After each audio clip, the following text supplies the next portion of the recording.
warahmatullahi wabarakatuh. Nama saya Rahma Novianti dari Prodi S1 Kebidanan.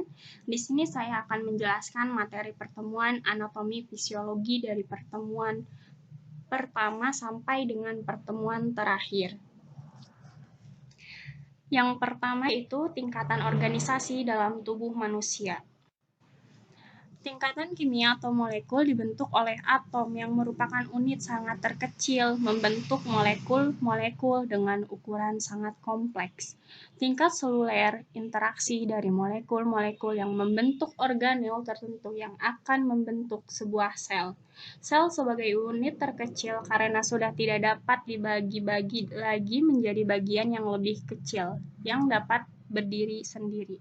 Tingkat jaringan kumpulan dari sel-sel tersebut akan membentuk suatu jaringan. Tingkat organ kumpulan dari beberapa jaringan yang menyusun suatu organ.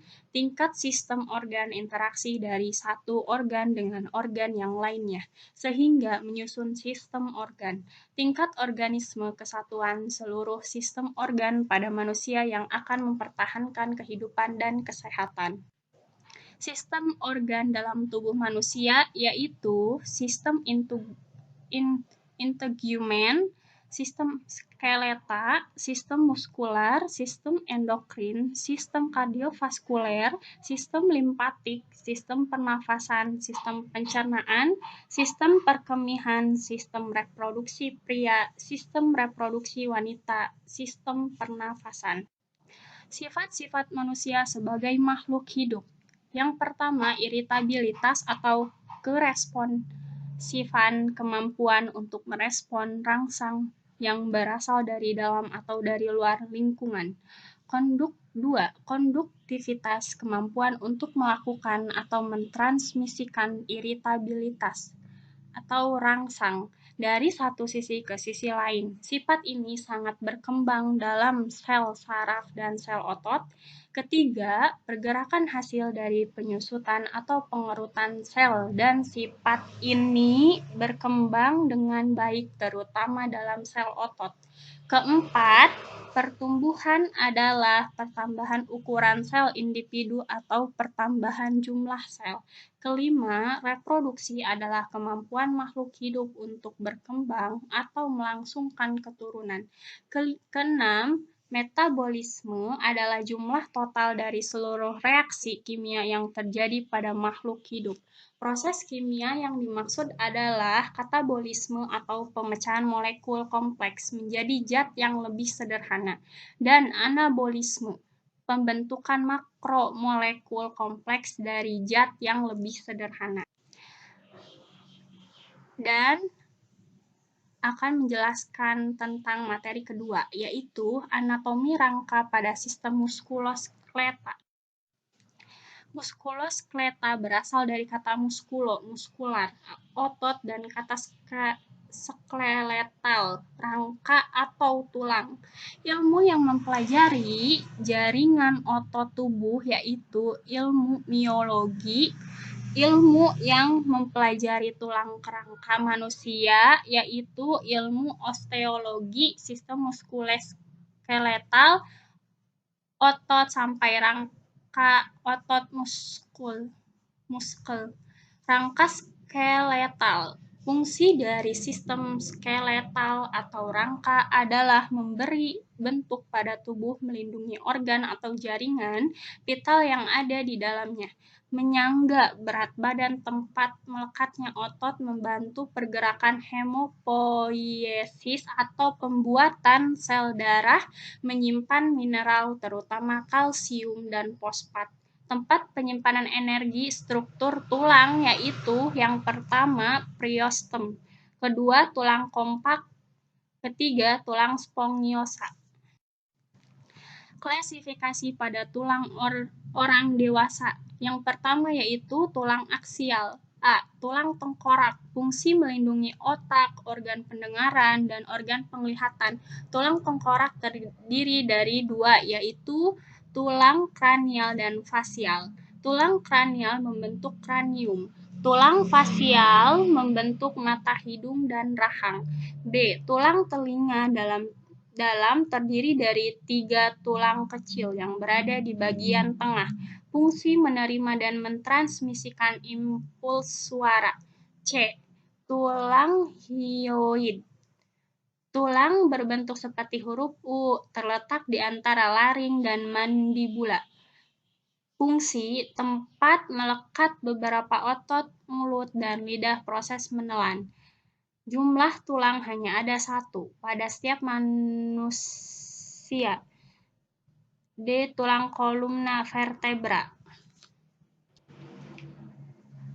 Fungsinya menyangga berat tubuh, kepala, bahu, dan dada. Menyeimbangkan berat tubuh, penghubungan bagian atas dan bawah, membantu dalam proses gerakan dan posisi, berdiri, duduk, atau berlari, tempat melekat ligamen, otot, dan tendon, melindungi persyarafan, penyimpanan mineral, memproduksi sel darah merah. E. Tulang kerangka dada. Fungsi pelindung bagian organ-organ penting terdapat pada dada, paru-paru, dan jantung. Tulang apendikular. Yang pertama, pectoral. Kedua, ekstremitas atas. 3, pelvic. Klasifikasi menurut Caldwell dan Molloy. Bentuk panggul terbagi menjadi 4. Yang pertama, panggul ginekoid, bentuk paling ideal untuk melahirkan secara normal. Kedua, panggul android, bentuk depannya yang lonjong menyerupai telur. Ketiga, panggul antropoid, panggul pria, bentuk panggul menyerupai segitiga atau hati. Keempat, panggul platypeloid, panggul dengan bentuk oval yang memipih biasanya beresiko untuk melakukan persalinan secara normal. Klasifikasi tulang berdasarkan jenis tulang. Yang pertama, tulang pipa atau tulang panjang berbentuk pipa atau tabung dan biasanya berongga, terbagi menjadi 3. Bagian tengah diafisis dan kedua ujungnya disebut epifisis. Antara epifisis dan diafisis disebut cakra epifisis. Contoh tulang pipa. A. Tulang tangan, yaitu tulang hasta ulna, tulang pengumpil radius. B. Tulang kaki, yaitu tulang paha, femur, dan tulang kering, tibia.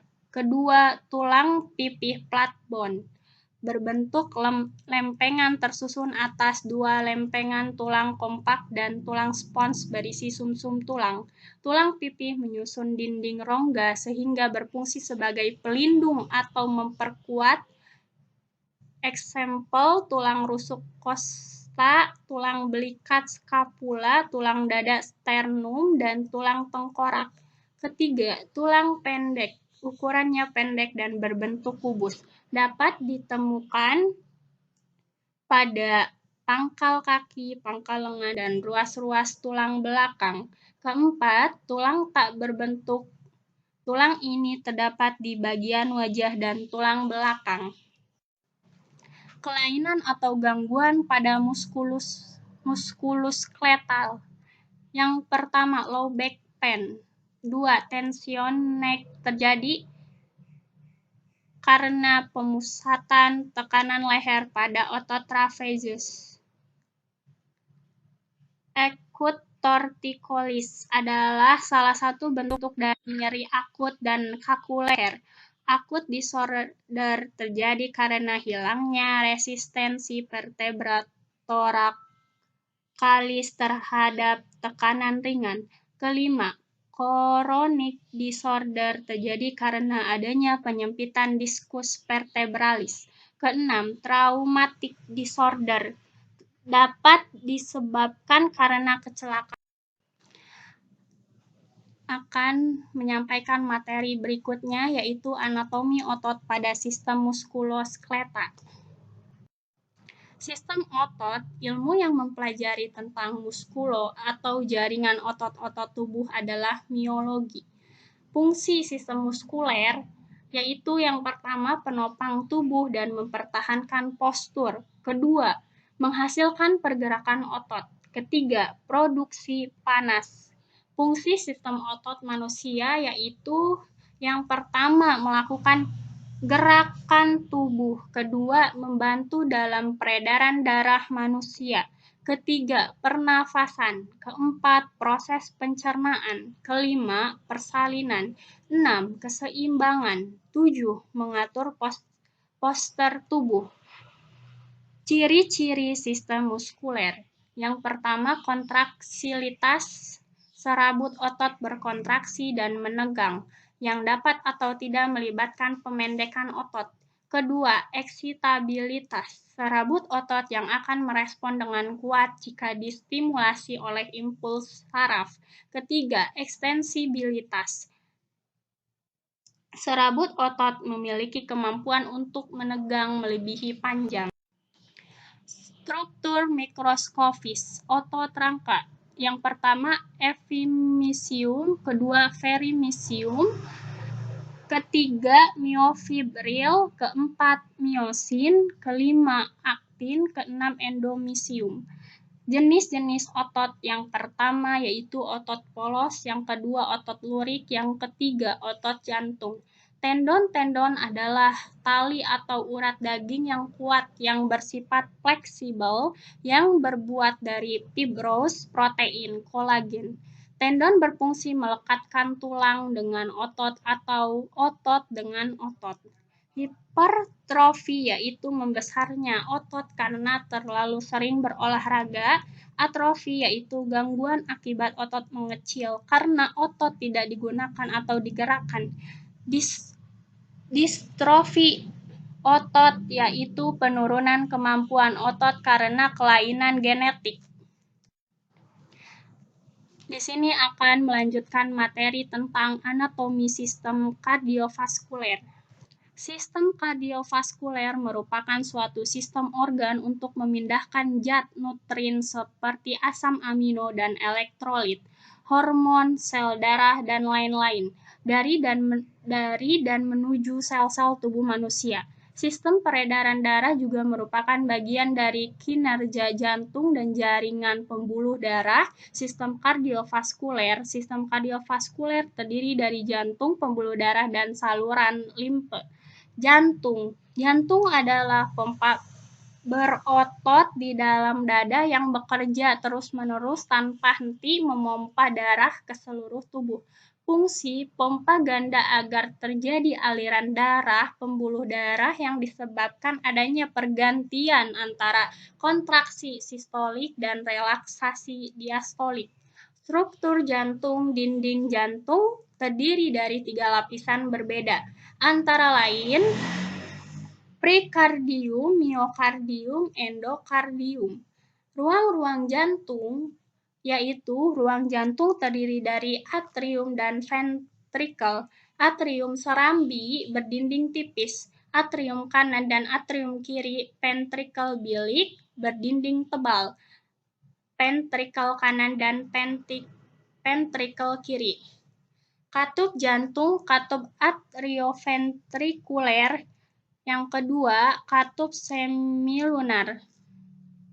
Pembuluh darah jantung yaitu aorta, pembuluh darah yang keluar dari ventrikel sinistra, membawa darah bersih ke seluruh tubuh. Kedua, arteri pulmonalis, pembuluh darah yang keluar dari ventrikel dextra, membawa darah kotor ke paru-paru. Vena cava superior, pembuluh darah yang membawa darah dari bagian atas jantung menuju atrium kanan. Vena cava inferior, pembuluh darah yang membawa darah dari bagian bawah jantung menuju atrium dextra. Vena pulmonalis, pembuluh darah yang membawa darah dari paru-paru menuju atrium sinistra. Arteri coronaria dextra, arteri yang keluar dari aorta mensuplai darah untuk jantung kanan. Arteri coronaria sinistra, yaitu arteri yang keluar dari aorta mensuplai darah untuk jantung kiri. Tekanan darah. Tekanan daya dorong darah ke seluruh dinding pembuluh darah pada permukaan yang tertutup Tekanan terdiri dari tekanan sistolik, tekanan diastolik, tekanan pulsasi, tekanan arteri rata-rata. A yaitu tekanan sistolik. Tekanan maksimum dari darah yang mengalir pada arteri yang terjadi pada saat ventrikel jantung berkontraksi besarnya sekitar 100 sampai 140 mmHg. B. Tekanan diastolik yaitu tekanan darah pada dinding arteri pada saat jantung relaksasi besarnya sekitar 60 sampai 90 mmHg. C. Tekanan pulsasi, refleks dari struk, volume, dan elastisitas arteri besarnya sekitar 40 sampai 60 mmHg. D. Tekanan rata-rata, gabungan dari tekanan pulsasi ditambah tekanan diastolik. Tekanan darah normalnya berkisar 120 sampai 80 mmHg. Peningkatan tekanan darah lebih dari normal disebut hipertensi. Jika kurang dari normal disebut hipotensi. Denyut nadi, darah yang dipompa jantung dan gelombangnya teraba. Eksempel, arteri radialis, pergelangan tangan, arteri temporalis, tulang pelvis, arteri dorsalis pedis, pada punggung kaki, arteri charatis, pada leher, arteri femoralis, lipatan paha, arteri politela, lipatan lutut, arteri brachialis, lipatan siku. Normal denyut nadi yaitu pada BBL 100 sampai 140, anak 80 sampai 100, orang dewasa 60 sampai 80 menit. Macam-macam shock. Yang pertama shock hipovolemik, kedua shock neurogenik, ketiga shock kardiogenik, keempat shock sepsis, kelima shock anafilaksis. Darah, sel darah merah, eritrosit, hemoglobin. Hemoglobin adalah protein berpigmen merah yang terdapat dalam sel darah merah. Sel darah putih, leukosit, trombosit, keping-keping darah. Anatomi sistem pernafasan yaitu pernafasan suatu mekanisme pertukaran gas oksigen yang dibutuhkan tubuh untuk metabolisme sel dengan karbon dioksida yang dihasilkan dari metabolisme. Sistem respirasi terdiri dari dua bagian yaitu yang pertama saluran nafas bagian atas. Udara yang masuk pada bagian ini dihangatkan, disaring, dan dilembabkan. Kedua, saluran nafas bagian bawah paru merupakan tempat pertukaran gas. Organ pernapasan yaitu hidung, paring, laring, trakea, bronkus, paru-paru. Terdapat 3 lengkungan tulang yang menonjol di lavisi mukosa, antara lain yang pertama concha nasalis superior, B. concha nasalis medium, C. concha nasalis inferior.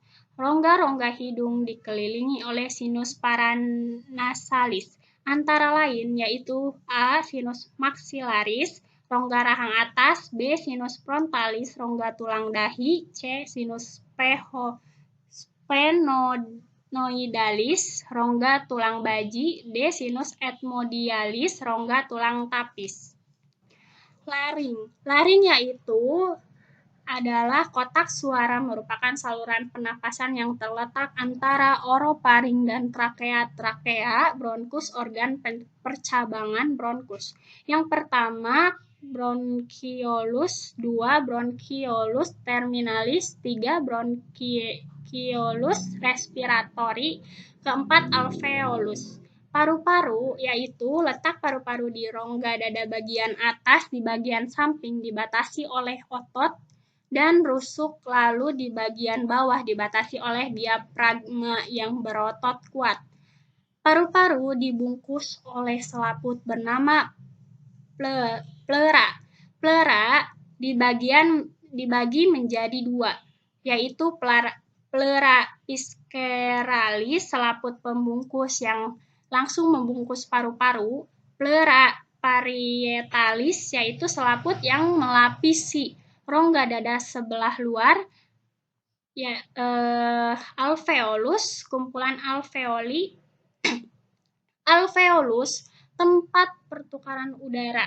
Oksigen masuk ke dalam darah dan karbon dioksida dikeluarkan dari darah.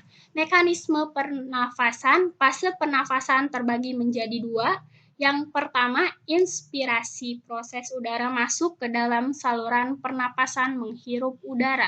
Kedua, ekspirasi, proses ketika udara keluar dari saluran pernafasan menghembuskan nafas.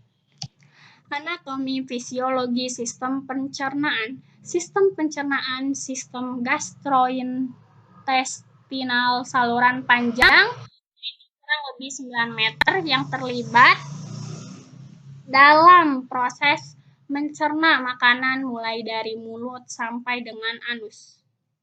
Fungsi: menerima makanan dari mulut, memecah makanan menjadi zat-zat gizi dan energi, menyerap zat-zat gizi ke dalam aliran darah, membuang bagian makanan yang tidak dapat dicerna atau merupakan sisa proses tersebut dari tubuh. Terus dilanjut dengan mulut. Mulut merupakan suatu rongga terbuka tempat masuknya makanan dan air lidah. Lidah memiliki peran mengatur letak makanan di dalam mulut.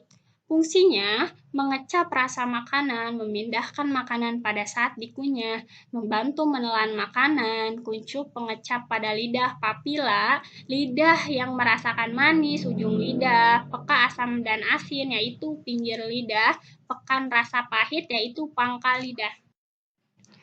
4 jenis papillae pada lidah. Yang pertama papillae filiformis, kedua papillae pungiformis, ketiga papillae foliatae. Yang keempat papillae circumvallatae. Kelenjar ludah. Manusia memiliki 3 kelenjar saliva. Yang pertama kelenjar tiroid, kedua kelenjar sublingual, ketiga kelenjar submandibular. Paring rongga yang menghubungkan rongga mulut dan esofagus bagian paring. Yang pertama nasofaring, kedua orofaring, ketiga laringofaring. Esofagus atau kerongkongan yaitu saluran berbentuk tabung berotot yang menghubungkan rongga mulut dengan lambung.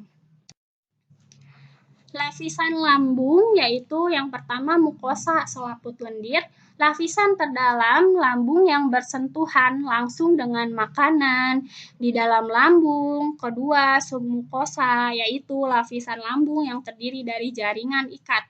Ketiga, muscularis propria yaitu lapisan lambung yang menutupi submukosa. Keempat, serosa, lapisan terluar lambung yang berfungsi untuk melindungi lambung dari gesekan dengan organ lainnya. Sel-sel yang melapisi lambung. A. Lendir. Lendir melindungi sel-sel lambung dari kerusakan oleh asam lambung. B. Asam klorida HCl menciptakan suasana yang sangat asam, membantu pepsin. Pepsin untuk memecah protein. Posisinya terletak di sentral bawah abdomen, panjang sekitar 3 meter dengan lebar 2,5 cm. Lapisan usus halus yaitu yang pertama, lapisan mukosa sebelah dalam. Kedua, lapisan otot melingkar muskulus sirkuler. Ketiga, lapisan otot memanjang yaitu muskulus longitudinal. Keempat, lapisan serosa sebelah luar. Usus halus terdiri dari 3 bagian antara lain. Usus 12 jari yaitu 25 cm mencerna makanan dengan getah pankreas dan getah empedu. Kedua, usus kosong yaitu 2,5 meter. Ketiga, usus penyerapan ilem 3,6 meter membantu menyerap vitamin B12 dan garam-garam empedu.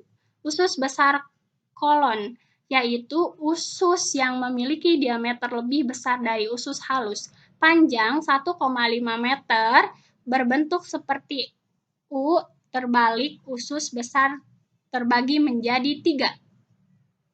Yang pertama, kolon ascendent, kedua, kolon transversum, ketiga, kolon descendent. Rektum, lubang tempat pembuangan feses dari tubuh, organ aksesoris pencernaan. Yang pertama hati, yang kedua kantung empedu, yang ketiga pankreas. Yaitu saya akan menjelaskan materi tentang anatomi fisiologi sistem panca indera. Panca indera berfungsi untuk mengenali setiap perubahan lingkungan, baik yang terjadi di dalam maupun di luar tubuh. Yang A, indera penglihatan, mata. B, indera peraba, yaitu kulit. C, indera pengecap, yaitu lidah. D, indera pendengar. Indera pendengar bagian dari organ sensori khusus yang mampu mendeteksi berbagai stimulus bunyi. Struktur telinga dibagi menjadi 3. Telinga luar, yaitu telinga tengah, yaitu telinga bagian dalam saraf pendengaran nervus auditory, mengumpulkan sensibilitas dan bagian vestibuler rongga telinga dalam yang mempunyai hubungan dengan keseimbangan. E, yaitu indera penciuman. Hidung adalah indera yang kita gunakan untuk mengenali lingkungan sekitar atau sesuatu. Dari aroma yang dihasilkan di dalam hidung, kita terdapat banyak sel kemoreseptor. Kemampuan indera penciuman seseorang tergantung susunan rongga hidung, variasi fisiologis spesies besarnya, konsentrasi dari substansi yang berbau. Yaitu saya akan membaca materi tentang sistem reproduksi wanita. Genelatia externa. Yang pertama. Terus dilanjut dengan A, pulpa area genitalia externa wanita yang membentang dari mons pubis sampai tepi perineum. B, mons pubis atau mons veneris. Bagian yang menonjol meliputi simfisis yang terdiri dari jaringan dan lemak. C, labia mayora, yaitu kelanjutan dari mons pubis, berbentuk lonjong. Kedua bibir ini bertemu di bagian bawah dan membentuk perineum. Labia mayora bagian luar tertutup rambut, yang merupakan kelanjutan dari rambut pada mons pubis. D, labia minora, yaitu jaringan tipis di bawah labia mayora, tidak mempunyai polikel rambut. Kedua, membentang dari bawah klitoris sampai dengan forset. Ketiga, terdapat banyak pembuluh darah dan saraf. E, klitoris, yaitu klitoris homolog dengan penis pada pria. Kedua, terletak pada superior pulpa, tepat di bawah arcus pubis. Ketiga, bentuknya pendek silindris dengan ukuran 6 x 6 mm. F, vestibulum, area tertutup oleh labia minora, terletak di antara klitoris, labia minora, dan forset. G, hymen, selaput darah. Yang pertama terdiri dari jaringan ikat kolagen dan elastik. Kedua, lapisan tipis yang menutupi sebagian besar dari liang senggama di tengahnya berlubang, supaya kotoran menstruasi dapat mengalir keluar. Yang ketiga, pada saat masih gadis, hymen masih utuh tanpa robekan. H, perineum, daerah muskular yang ditutupi kulit, terletak antara introitus, vagina, dan anus. Genelatia interna. Kedua, yaitu A, vagina, saluran muskular elastis mulai dari vestibulum sampai dengan serviks. Yang pertama, pada dinding vagina terdapat otot polos dan epitel squamosa. Kedua, cairan vagina bersifat asam dengan pH 4,5 dapat memberikan proteksi terhadap infeksi. Uterus, organ muskular berbentuk kantong buah pir. Ketiga, panjangnya sekitar 7,5 cm, berat kira-kira 60 gram. Keempat, uterus terdiri dari dua bagian, badan korpus terbentuk triangular dan leher serviks. Ketiga, tuba Pavlovi. Yang pertama, saluran tempat ovum sel telur berjalan menuju uterus. Kedua, tempat terjadi fertilisasi antara sel telur dengan sperma. Keempat, ovarium kelenjar yang berada di permukaan posterior ligamentum latum di dekat dengan infundibulum. Terdiri dari dua buah, berbentuk seperti almond, berwarna putih keruh. Kedua, panjang 4 cm, lebar 0,4 cm, berat 3 gram. Ketiga, ovarium dibungkus oleh peritoneum. Keempat, ditopang oleh ligamen ovarium atau ligamentum.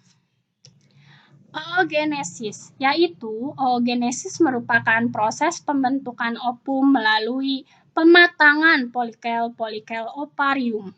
Siklus ovarium yang pertama fase folikuler, kedua proses ovulasi, ketiga fase luteal. Hormon ovarium yang pertama GnRH, kedua FSH, ketiga LH, keempat hormon inhibin. Siklus menstruasi, yaitu yang pertama fase menstruasi, kedua fase proliferasi, ketiga fase ovalasi atau fase luteal, keempat fase sekresi, yaitu akan menjelaskan tentang sistem reproduksi pria. Sistem reproduksi luar, yaitu skrotum dan penis. Organ reproduksi dalam, testi, kedua epididymis, ketiga ductus pars deferens, keempat vesicula seminalis, kelima ductus ejaculatorius, dan glandula prostat, serta kelenjar bulbouretra. Genitalia eksterna pria. Yang pertama, skrotum, yaitu kantong longgar yang tersusun atas kulit yang berkerut. Fascia otot polos, kedua terdiri dari dua buah berisi testis untuk memproduksi sperma, yaitu kedua penis. Organ seks utama pria berbentuk silindris, kedua tempat mengeluarkan sperma pada saat koitus. Genitalia interna pria, yang pertama testis, organ utama dalam pembentukan sperma dan hormon reproduksi testis berjumlah sepasang. Testis jamak, testis kiri dan kanan, dibatasi oleh suatu sekat yang terdiri dari serat jaringan ikat dan otot polos. Kedua, epididymis, saluran halus yang berkelok-kelok terletak sepanjang atas, tepi, dan belakang dari testis. Fx epididymis. A. Mengumpulkan sperma dari testis. B. Tempat proses pematangan sperma dan memproduksi semen. Ketiga, ductus pars deferens epididymis. Berlanjut ke ductus deferens yang menampung lebih.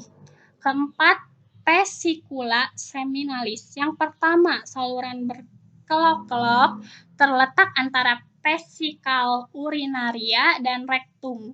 Kedua, pada bagian bawahnya menyempit dan bergabung dengan ductus deferens membentuk ductus ejaculatoris. Kelima, ductus ejaculatoris, yaitu berfungsi untuk mengeluarkan sperma agar masuk ke dalam uretra. Keenam, glandula prostat, organ kenyal yang mengelilingi pangkal uretra di bawah vesika urinaria.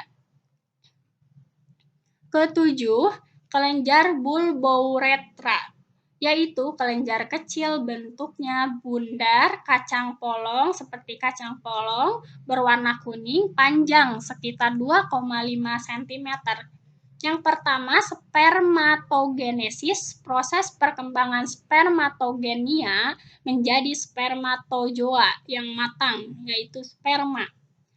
Kedua, semen, terdiri atas sperma dan sekresi cairan dari vesicula seminalis, prosta, dan glandula bulbourethralis. pH rata-ratanya 7,5 pada saat ejakulasi, sekitar 2-4 ml semen dikeluarkan dan setiap ml semen mengandung 100 juta sel sperma. Sperma dapat hidup 24-48 jam pada suhu tubuh. Pada pria, proses spermatogenesis distimulasi oleh yang pertama, testosteron, yaitu disekresi oleh sel-sel Leydig yang terdapat di antara tubulus seminiferus. Kedua, LH. Yang pertama, disekresi oleh kelenjar hipofisis anterior. Kedua, LH. Berefek menstimulasi sel-sel Leydig untuk mensekresi testosteron. Ketiga, FSH, yaitu FSH disekresi oleh sel-sel kelenjar hipofisis anterior. Keempat, estrogen, yaitu dibentuk oleh sel Sertoli ketika distimulasi oleh FSH. Kelima, hormon pertumbuhan, yaitu untuk mengatur efek metabolisme testis. Kedua, secara khusus meningkatkan pembelahan awal pada spermatogenesis. Yaitu saya akan menjelaskan tentang materi anatomi fisiologi payudara. Bentuk luar payudara yaitu A. Corpus mammae, B. Areola, C. Papilla mammae. Anatomi kelenjar susu yaitu alveolus uniterminal, sel asiner, sekresi susu, ductulus, saluran terkecil, miopitel, otot polos. Kedua, alveoli, kantong penghasil ASI yang berjumlah jutaan. Hormon prolaktin mempengaruhi sel alveoli untuk menghasilkan ASI. Ductus lactiferus, saluran kecil yang berfungsi menyalurkan ASI dari alveoli ke sinus lactiferus, dari pabrik ASI ke gudang ASI. Sinus lactiferus, saluran ASI yang melebar dan membentuk kantung di sekitar areola yang berfungsi untuk menyimpan ASI. Ketiga, refleks proses laktasi. Yang pertama, refleks prolaktin. Kedua, letdown. Proses laktasi, yaitu proses laktasi timbul setelah plasenta lepas. Plasenta mengandung hormon penghambat prolaktin, hormon plasenta yang menghambat pembentukan ASI. Setelah plasenta lepas, ASI pun mulai keluar. Atas penjelasan materi dari saya, kurang lebihnya mohon maaf. Wassalamualaikum warahmatullahi wabarakatuh.